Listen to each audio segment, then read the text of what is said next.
بسم الله والصلاة والسلام على سيدنا محمد وعلى أهله وصحبه وسلم. ألا بذكر الله تطمئن القلوب. اذكروا الله يا جماعة وصلوا على الرسول عليه الصلاة والسلام. إن شاء الله هنعمل مع بعض النهاردة القرص الطرية بكيلو من الدقيق واحد. هنعمل حوالي 50 قرصة. معايا طبعا زي ما انتم شايفين بيكنج باودر وخميرة ولبن بودرة وشوية ينسون كده على شمر وشوية ملح صغيرين وشوية فانيليا وكوباية سمنة وكوباية لبن. ومعايا للحشوة العجوة، ومعايا شوية سمسم وشوية قرفة. دول ايه هخليهم بقى الاخر لما نخلص العجينة ونشوف هنعملها ازاي. هنبدأ مع بعض طبعا زي ما انتم عارفين ان احنا اول حاجة بنبدأ بيها الخميرة. شوية مية دافيين، حوالي نص كوباية مية دافية، واحط عليها 3 4 معالق كده سكر. السكر اللي انا احطه في العجينة احطه في الخميرة عشان اتأكد ان هو داب كويس في المية.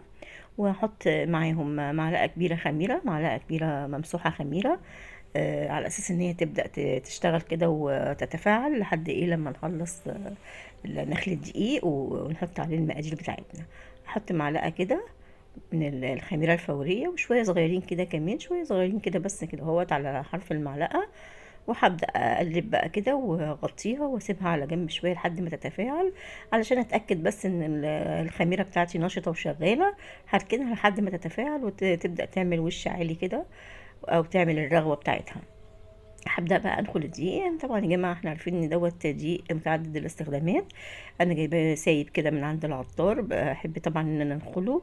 افضل حاجة ان انت تنخليه. طبعا ده سايب، ممكن تكون فيه قشاية في حاجة. فطبعا النخل مفيد طبعا ان هو بيدي هواء زيادة للعجينة. واي حاجة فيها اي حاجة تطلع في المنخل يعني. وابدأ بقى احط عليه اللبن البودرة وكل الحاجات الجافة بتاعت شوية الملح وشوية اليانسون على الشمر وشوية فانيليا كده تديها برضو ريحة حلوة، مع ان انا حاطة شمر وينسون بس برضو الفانيليا حلوة قوي. واحط برضو معلقة ممسوحة بس، معلقة واحدة بس من البيكنج باودر. تمام، معلقة واحدة بس كده على الدقيق.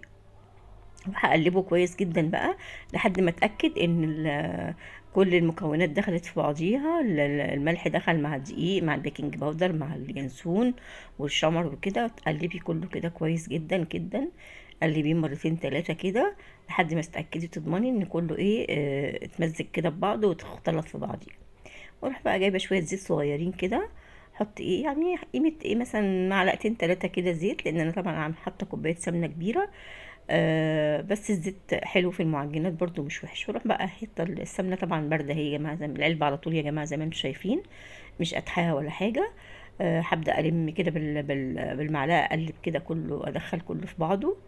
وبعدين طبعا العجين لازم طبعا تعجني بايديكي، تحسي بملمس العجينه وتحسي كده بالعجين كده في ايديكي، بتشوفي بقى هو ايديكي ميزان لكل حاجه. فلما تعجني العجين بايديكي كده بتحسيه عايز مقادير تانية، عايز سوايل مش عايز سوايل، ايديكي بتحسي بالعجينة. طبعا احنا عارفين ان الشتا يا جماعة بيحب المعجنات وبيحب القرص، وبالليل كده مع كوباية شاي، الصبح مع كوباية شاي برضو، حد رايح المدرسة رايحين شغلهم، كوباية شاي مع قرصة كده بتنفع في البيت والله. والحاجة بتحط في الفريزر ما بيجرالهاش اي حاجة. وكمان بيدفي البيت، الفرن يدفي البيت كده، وريحة الخبيز جميلة قوي في البيت. انا كده دخلت كل السمنه كده في قلب الدقيق وبسيته شويه. وبعدين هبدا بالخميره الاول عشان اتاكد ان العجين بتاعي خد الخميره بتاعتي كلها. وهبدا بقى احط اللبن شويه بشويه، لان طبعا احنا عارفين ان كل انواع الدقيق، كل دقيق بيبقى ليه نوع معين يعني. فما تحطيش كل السوائل بتاعتك مره واحده عشان العجينه ما تسيحش منك ومتبقيش عارفه تلميها. فانا بدات بالميه والخميره، وبعد كده حطيت حبه لبن صغيرين. وهبدا ايه اعجن العجينه. انا دلوقتي العجينه مش هلتها، انا هلم بس كده العجينه وادخلها في قلب بعضيها لحد ايه ما احس بايدي كده ان العجينه بقت طريه وحلوه وملساء ومش عايزه سوائل تاني. هحط برضو اللبن شويه بشويه، مش لازم تاخد الكوبايه كلها، ده على حسب نوع الدقيق يا جماعه. اهو بصي حطيت شويه كمان. وهبدا اعجن تاني برضو والم العجينه بتاعتي كده. اعجنها كده مش هلتها خالص، انا بلمها كده في قلب بعضها بس بحيث ان انا ايه احس ان كل السوائل دخلت فيها زي ما انت شايفه كده. وطبعا ممكن لو انت الطبق بتاعك مش مساعد كده انت تعجني فيه، نضفي الرخامة من تحتيها تحت الطبق كده، وهنبدأ زي ما انتوا شفتوا كده. هبدأ بقى ايه اخدها على الرخامة. بصوا الطبق نضيف ازاي، ثابت الطبق كله ما فيهوش ولا دقيق ولا عجين ولا حاجة. كده كده ان العجينة بسم الله ما شاء الله تمام زي العسل. بصوا عاملة ازاي طرية وحلوة. اخد بقى رايح جاي كده ايه، تديها كده ايه كام لفة كده على الرخامة، بحيث انها ايه تبقى طرية معاكي وناعمة. والرخامة على فكرة حلوة قوي في العجن، يعني لما تعجني عليها جميلة وبتدي نتيجة حلوة قوي قوي، بتطر العجين وبتخليه حلو قوي تحت ايديكي. بصي كده بالشكل ده. لو وصلتي لحد هنا، أو اتمنى يا رب ان انت تحطي لايك للفيديو، تشتركي في القناه وتفعلي زر الجرس وتدوسي على كلمه الكل يجيلك اي اشعار بالفيديو اللي انا بنزله. اتمنى من كل قلبي ان انتوا تعملوا لايك للفيديو وتشتركوا في القناه وتفرحوني وتفرحوا قلبي باشتراككم، وتتفرجوا على الفيديو وتقولوا لي ايه رايكم في التعليقات، وتصلي على النبي عليه الصلاه والسلام كده في التعليقات. ان شاء الله باذن الله تعجبكم جدا جدا وتجربوها بطريقتي، ان شاء الله هتعجبكم. بصوا العجينه بقى عامله ازاي ملبن. والله العظيم ان العجينه كانت بتقع من ايدي، جميله. بصوا طريه ازاي. طبعا شايفين ملاحظين ايه ان ما فيهاش عرق خالص، مع ان انا يعني لميت العجينه جامد، بس طبعا ما فيهاش اي عرق. بتتقطع معايا حتت كده، وهوريكم ازاي ايه، هوريكم ازاي دلوقتي ان ما فيهاش عرق خالص. انا دلوقتي هريح العجينه لمده 10 دقائق بس، مش هسيبها تخمر. انا بس عبال ايه ما اعمل العجوه على البوتاجاز. طبعا كلنا عارفين ان معلقه سمنه، واحط العجوه فيها واحط شويه القرفه عليها وشويه سمسم وتبرد، واروح بقى ايه ملفها كور كده على قد ايه القرصه بتاعتي. بصوا بقى الجمال العجينه. بصوا العجينه لما استريحت بقى، بس بقت عامله ازاي. والله زي الملبن، زي الملبن كده، جميله جدا. على فكره كل ما العجين بيرتاح كل ما بيديكي نتيجه هايله هايله هايله هايله. بص هوريكي ازاي بقى ان نتيجه التريح في العجين جميل. بصوا بتتقطع مني عامله ازاي. بصوا جميله جميله جميله جميله، طريه جدا جدا، وتحس ان ناعمه كده. العجينه ناعمه كده وجميله كده. انا بحب العجين قوي، بحب يعني بص اشتغل في العجين ده روحي كده. حلوة قوي. بصوا طرية وجميلة، وتشجعك على ان انت تعملي كده. العجينة طول ما هي ناجحة تشجعك ان انت تعملي ايه اي حاجة فيها معجنات. هبدأ انا بقى كده اقطع القرص بتاعتي كده زي ما انتوا شايفين، عشان ايه تبقى جاهزة على طول ان انت تاخدي وتحطي الحشوة، اي حشوة انت عايزاها، سمسم بقى، عايزة سكر، عايزة ملبن، عايزة عجوة، اي حشوة تعجبك حطيها، مش هتقول لا.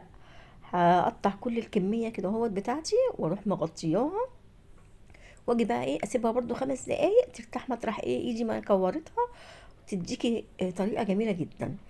تديكي بقى يعني تيجي تفردي العجينه ما تلمش معاكي، وهوريكي دلوقتي. بصي بقى، بصي العجينه لما بفردها، بصوا ما لمتش ازاي، زي ما فردتيها زي ما هي قاعده بالظبط. ما لمتش خالص ولا بتمط ولا بترجع معاكي تاني ولا حاجه خالص. بروح بقى حتة العجوة بتاعتي واي عجينة زيادة. لو حسيتي ان القرصة يعني كبيرة شوية تحت ايديكي، شيلي العجينة زيادة، مش هتقول لا ولا حاجة، يعني جميلة. اهو بصي والفها كده تحت ايدي لف لف كده. اهم حاجه بقى ان انت تقفلي كويس مطرح ما انت مطرح ما انت بتحطي العجوه وتقفلي عليها، لازم تقفليها كويس جدا عشان طبعا لما تخمر ما تفتحش معاكي، ولما تخش الفرن تستوي ما تفتحش معاكي تاني. وروح حطها في الصاج. طبعا الصاج مش دهنه اي حاجه، السجان الالومنيا ديت لو انت عندك حتى كمان صينيه الومنيوم ما تدهنهاش، هي جميله جدا في الخبيز، ما ندهنش حاجه. بصوا العجينه. بصوا بصوا ما بتلمش ازاي، زي ما فردتها زي ما حطيتها تحت ايدي، ولا بتلم تاني معايا ولا بترجع تاني ولا حاجه خالص. ليه؟ لان العجين مرتاح. العجين ريحتها مرتين، مرة أول ما سبتها تخمر، ومرة تانية بعد ما قرصتها سبتها ايه تستريح. كل ما تريحي العجينة كل ما تديكي نتيجة كويسة. أهم حاجة إن أنا أقفل كويس علشان بعد ما تخمر ما تشقش معايا وتفتح معايا تاني، والعجوة طبعا تتحرق منك في الفرن وتبقى ايه مش حلوة خالص.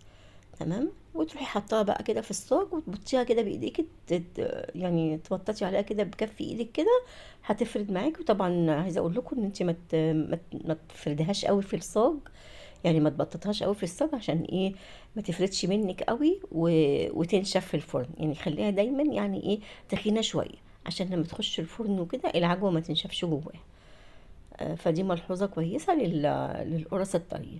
ما تفردهاش قوي في الصاج علشان خاطر بصوا يعني هي تبطيطة واحدة بس كده، بحيث انها ايه يعني تفرد شوية تاخد شكل مدور كده، واتاكد انها مقفوله كويس من فوق، وخلاص واسيبها ايه تخمر تاني 10 دقايق بس وخلاص. قبل الفرن ما يسخن شويه تكون هي رفعت شويه، وهحطها في الفرن في الوسط درجه حراره 180. وهقول لكم برضو على تكه حلوه قوي. اول لما تخرج القرص بعد ما تحمر وشها وتخرج من الفرن، بخيها بخة ميه كده بالبخاخه، هتديكي لمعه كده للقرصه جميله جدا جدا، وتفضل معاكي طريه. واول ما تخرج من الفرن يا جماعه هنغطيها علشان خاطر ايه ما تنشفش. دي برضو ايه خلي بالك من شويه تكات كده لازم تعرفيها. هنا عندي العجين بتاعتي بسم الله ما شاء الله الله اكبر. بصوا كبرت ازاي وزادت حجمها، خمرت بمعنى اصح يعني. سبتها 10 دقايق بس. لكن في الشتاء طبعا يعني لو الجو ساقع قوي يعني غطيها بحاجه تقيله وسيبيها حوالي ربع ساعه، هتلف معاكي كده على طول وهتنفخ معاكي. بالشوكه كده بقى هديها 3 تكات كده بالشوكه، وشويه اللبن اللي كانوا متبقيين هروح دهن الوش كده. هيديكي لمعه جميله جدا جدا، ووش احمر كانك حاطه قشطه على القرص. وان شاء الله دلوقتي هتشوفيها وهتشوفيها بعينيكي وهتحكمي عليها انت. بصي بس حاولي دايما ايه ما تخليش اللبن ينزل في الصاج كده، عشان بيخلي القرصه ايه تلزق منك في الصاج. لان طبعا احنا عارفين ان الصاجان ديت مش مدهونه اي ماده دهنيه خالص، فاللبن بيخلي القرصه تلزق في الصاج. فخلي بالك ما توقعيش لبن كتير. هنا بسم الله ما شاء الله الله اكبر، بألف هنا وشفا. الف هنا وشفا يا رب على عينيكم. بصوا طلعت بقى عامله ازاي، وشوفوا اللون عامل ازاي كأنك دهنها قشطه. اللبن بقى لما تدهني الوش بيبصوا وشها زي ظهرها، بصراحه لونها ذهبي في منتهى الجمال. شوفوا شكلها عامل ازاي. لايك بقى للجمال دوت، لايك بقى كده بايديكم الحلوه دي، وتعليق حلو منكم. بصوا اهم حاجه اللايك يا جماعه عشان الفيديو يترفع على اكتر عدد من الناس. بصوا بصوا المنظر، بصوا شكلها جميل ازاي. بصوا بقى هي سخنه لسه.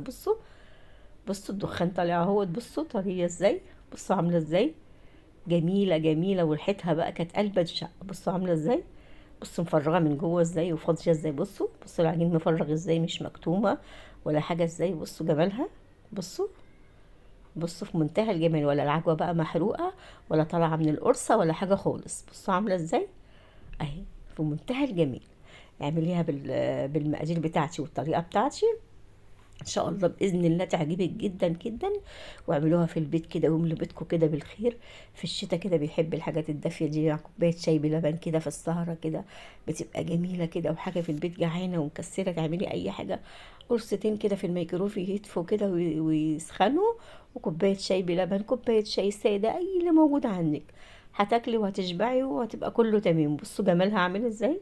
بصوا التسويه جميله بصراحه. تسويه الفرن بص عاملاها ازاي، ظبطاها كده على 180 وخليه بالي منها جميله جدا جدا جدا.